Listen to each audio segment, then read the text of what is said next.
melaksanakan Cafe Morning bersama Puskesmas Kelurahan Sukapura bersinar ya. Untuk itu saya perkenalkan, pertama adalah Ibu Lurah Sukapura Melina Sari Eskom. Lalu yang berikutnya adalah Lurah Cicahem Ibu Yeti Jatiningsi SE. Lalu yang berikutnya adalah Lurah Babakan Surabaya Dr. Anda Haji Omi Rusmiati.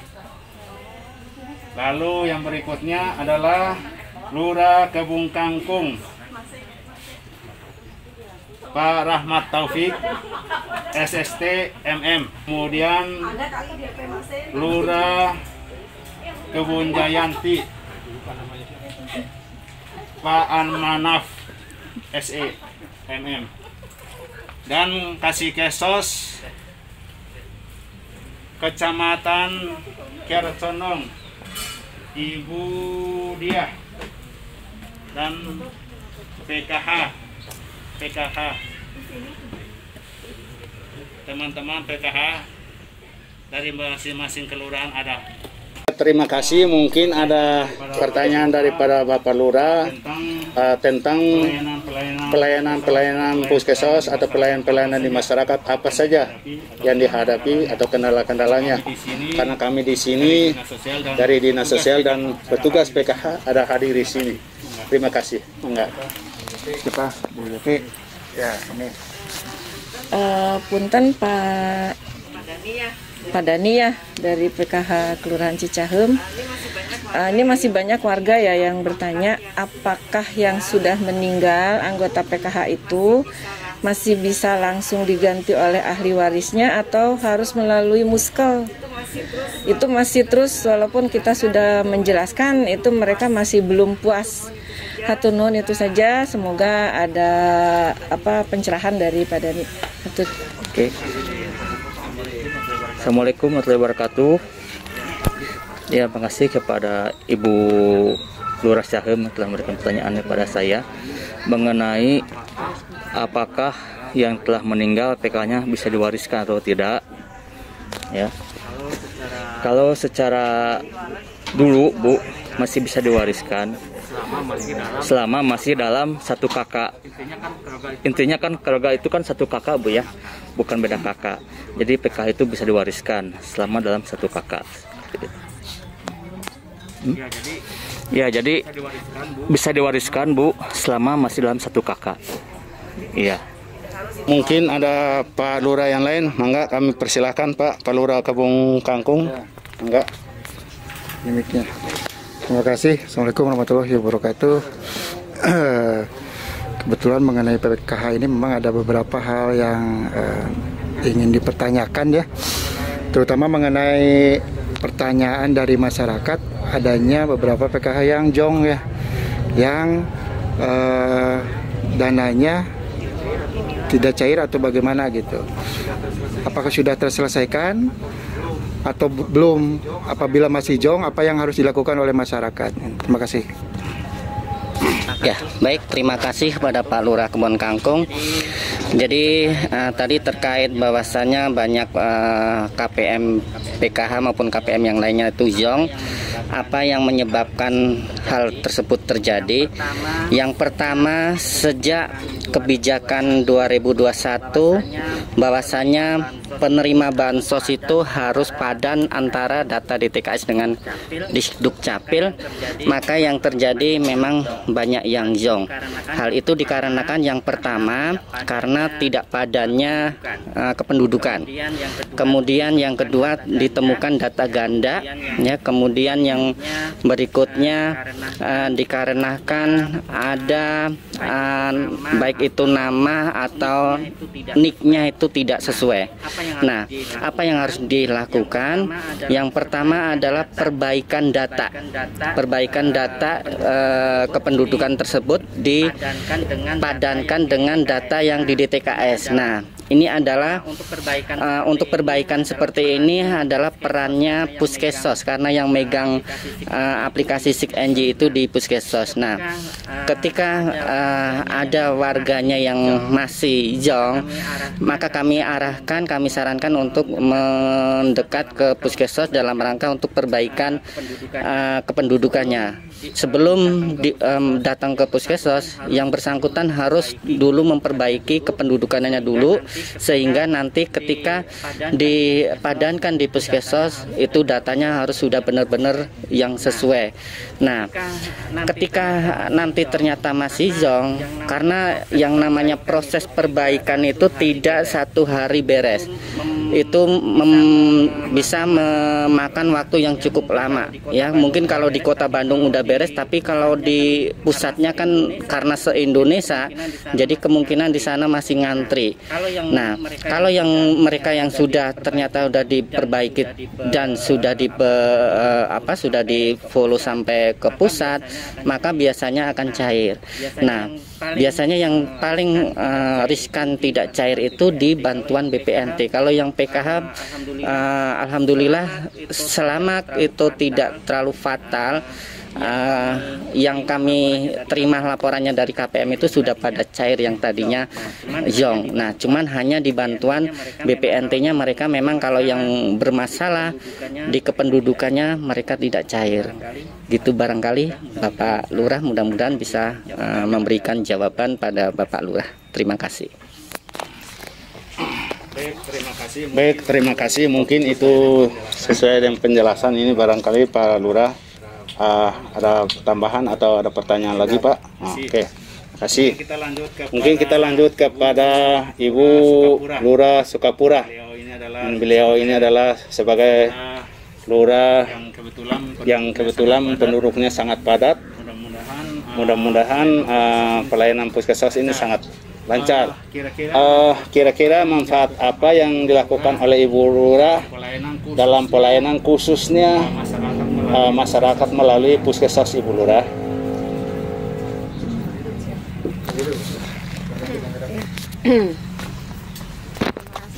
Terima kasih Pak Maksi atas pertanyaannya. Mungkin saya akan mencoba memberikan jawaban bahwa memang keberadaan Puskesos khususnya di wilayah kelurahan kami di Kelurahan Sukapura ini sangat membantu, karena memang alhamdulillah di Puskesos yang berada di Kelurahan Sukapura ini ruangan sudah terpisah, karena memang masyarakat yang datang ke Puskesos pasti dia berharap gitu ya, bisa menyampaikan sesuatu yang kaitan dengan masalah sosial ya, dampak sosial yang dihadapi oleh masyarakat tersebut gitu. Dengan adanya Puskesos, jadi ada ruang khusus untuk bisa leluasa menyampaikan apapun permasalahan yang dihadapi ya, kaitan dengan dampak sosial yang terjadi. Jadi alhamdulillah dengan adanya Puskesos dan fasilitas yang diberikan dari Dinas Sosial melalui Puskesos, kami bisa memberikan pelayanan yang terbaik kepada masyarakat. Ini bagian dari proses ya, bentuk pelayanan prima kami dari pemerintah Kota Bandung melalui aparatur kewilayahan.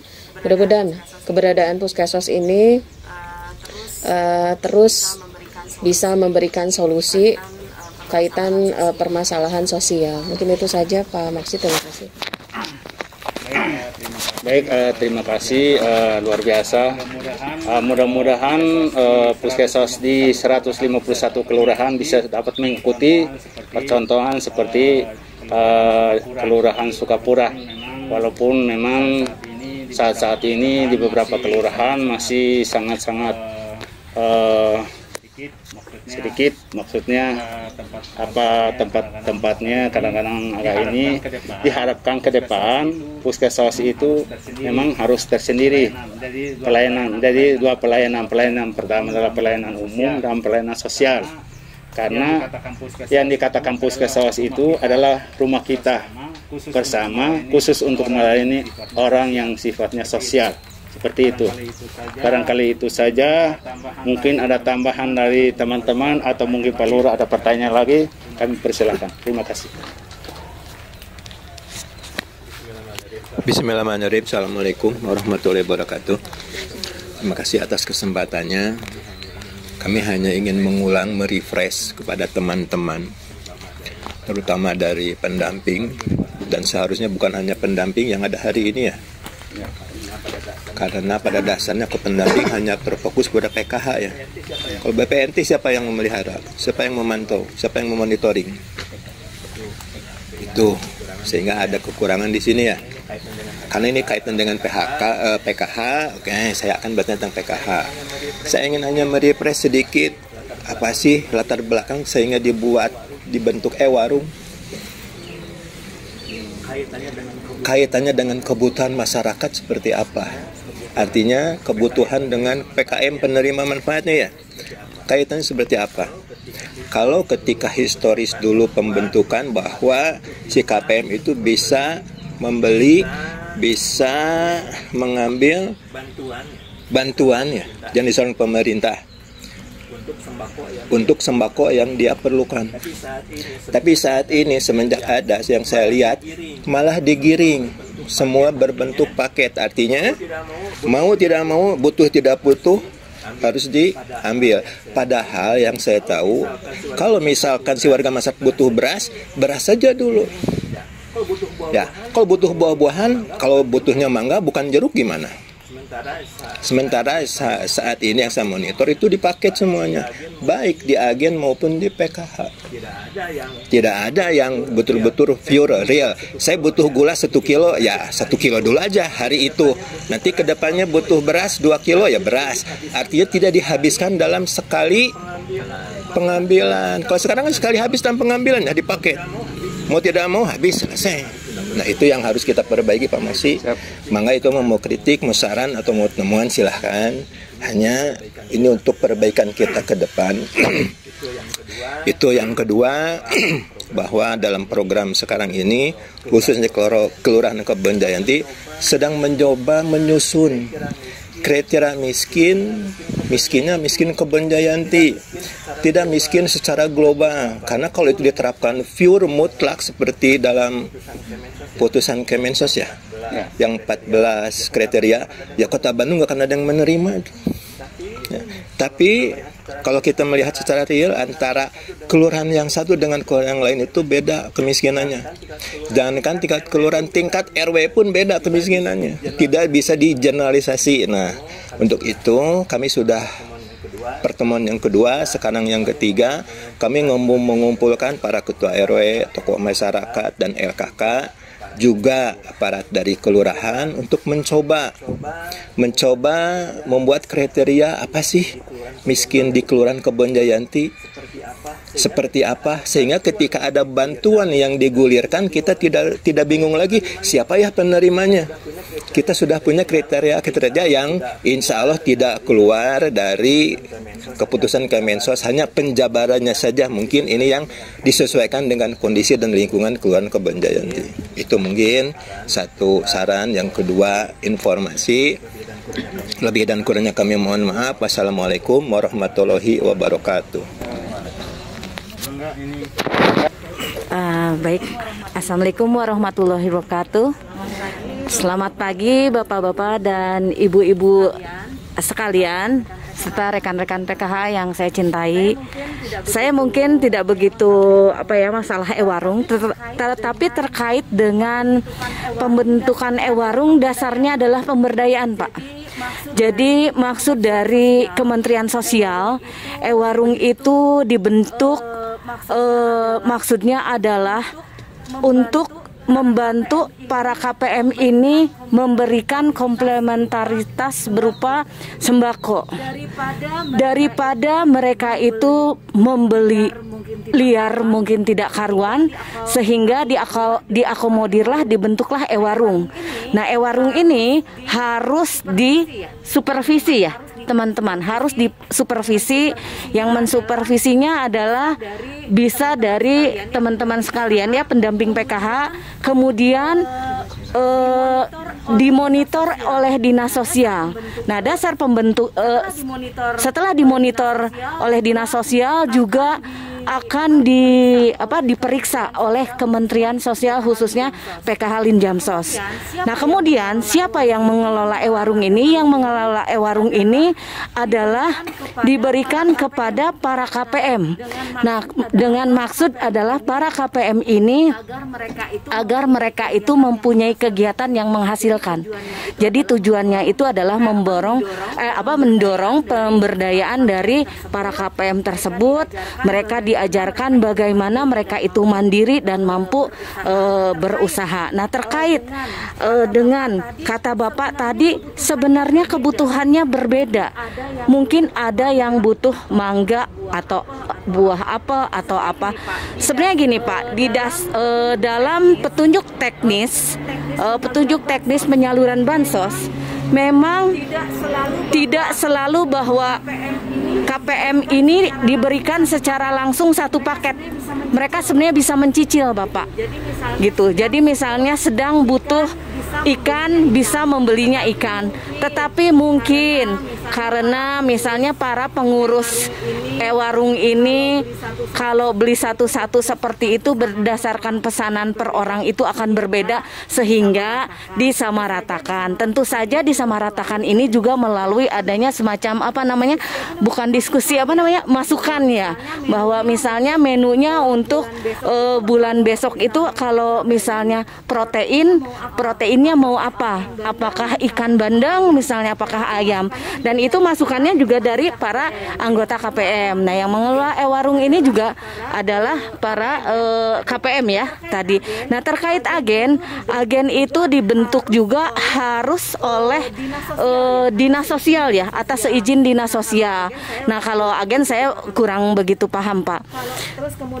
Terus kemudian saya ingin menjawab, saya setuju sekali Pak terkait dengan tadi kriteria kemiskinan yang rasanya 14 kriteria kemiskinan berdasarkan BPS itu sudah tidak masuk.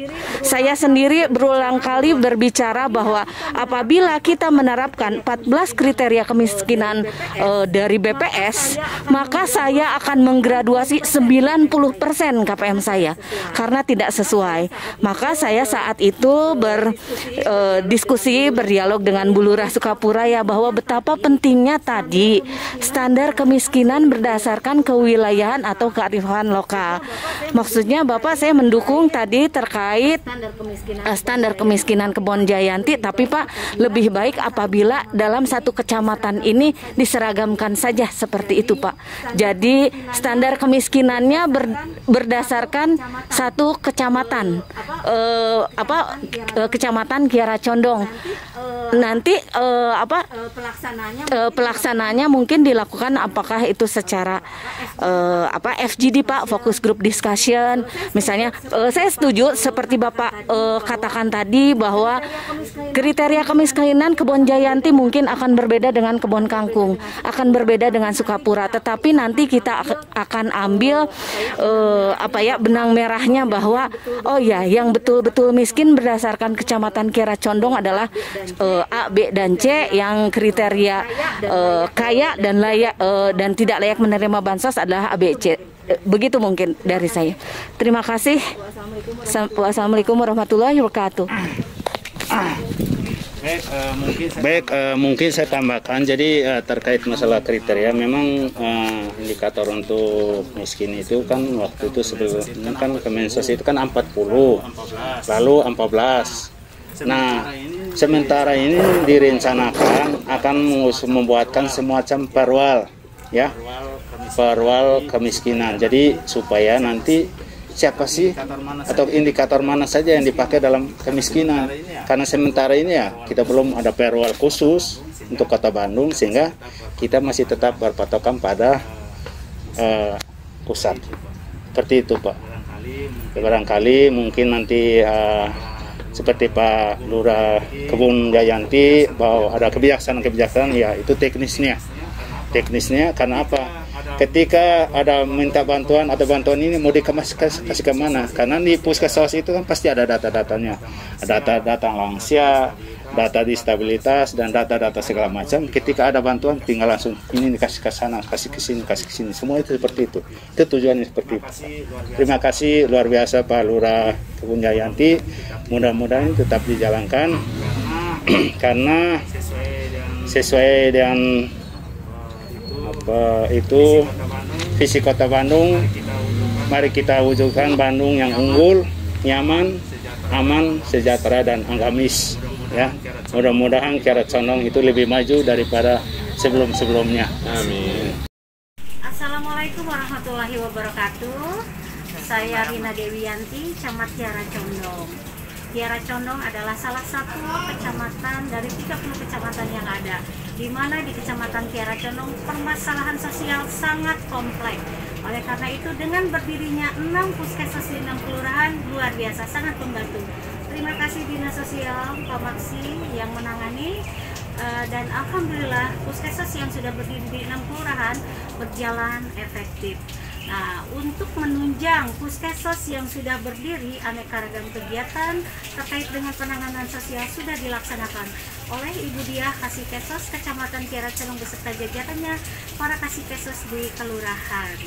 Nah, untuk Kecamatan Kiara Condong, Bu Camat sudah mempunyai 5 program unggulan untuk menciptakan masyarakat Kiara Condong yang nyaman, unggul, sejahtera, dan khusus untuk permasalahan sosial ini diterapkan di program yang ketiga, yaitu nanti di tahun depan kita akan besarkan, yaitu dengan program Kiara Condong Sejahtera.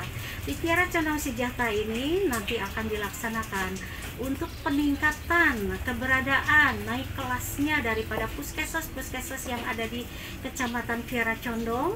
Kita akan tangani seluruh permasalahan sosial dari mulai permasalahan anak, remaja, dewasa sampai ke lansia. Dan di sana kita semuanya akan mencoba bahu-membahu di 6 puskesmas yang dipelopori oleh Bapak Maksi dari Dinas Sosial Kota Bandung.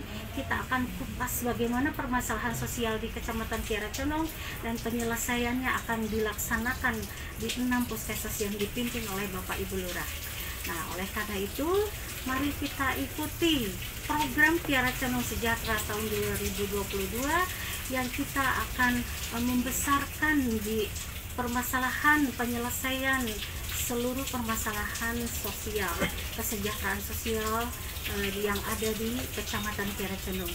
Akan berdiri beraneka ragam kegiatan dengan seperti pembinaan di 85 koperasi yang ada di Kecamatan Kiara Condong, juga peningkatan dan naik kelasnya para pengusaha kecil di UMKM dan UPPKS, kemudian di bantuan-bantuan sosial yang didatangkan dari pemerintah maupun non-pemerintah, dari para CSR, itu akan terus kita tata sedemikian rupa sehingga terciptalah masyarakat Kecamatan Kiara Condong yang nyaman, unggul, sejahtera sesuai dengan visi misi Kota Bandung.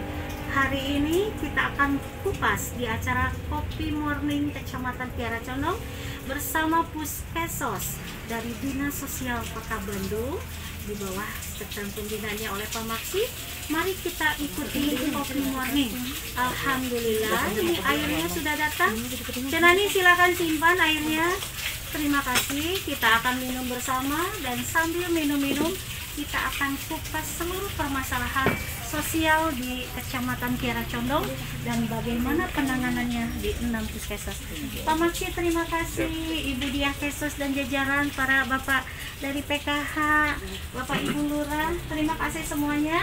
Selamat melaksanakan kegiatan. Wassalamualaikum warahmatullahi wabarakatuh.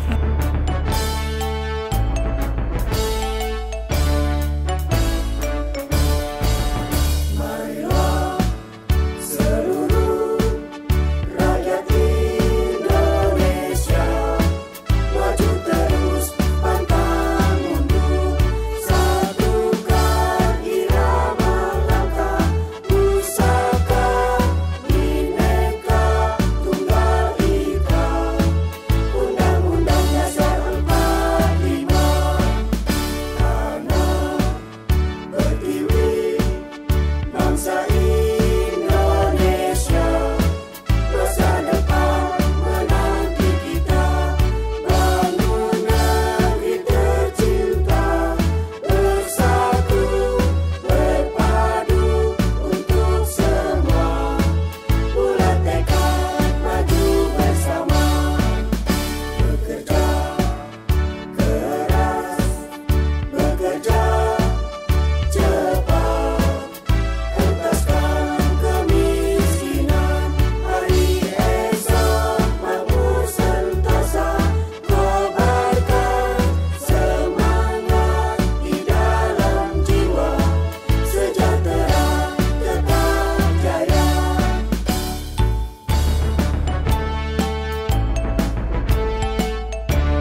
Sukapura beserta jajaran dari Puskesmas Kelurahan Sukapura beserta pendamping PKH Kecamatan Kiara Condong mengucapkan terima kasih kepada Dinas Sosial Kota Bandung dengan adanya Puskesmas di 151 kelurahan di Kota Bandung, salah satunya di wilayah Kelurahan Sukapura. Kami sangat merasa terbantu untuk memberikan pelayanan yang terbaik kepada masyarakat kami di wilayah Kelurahan Sukapura.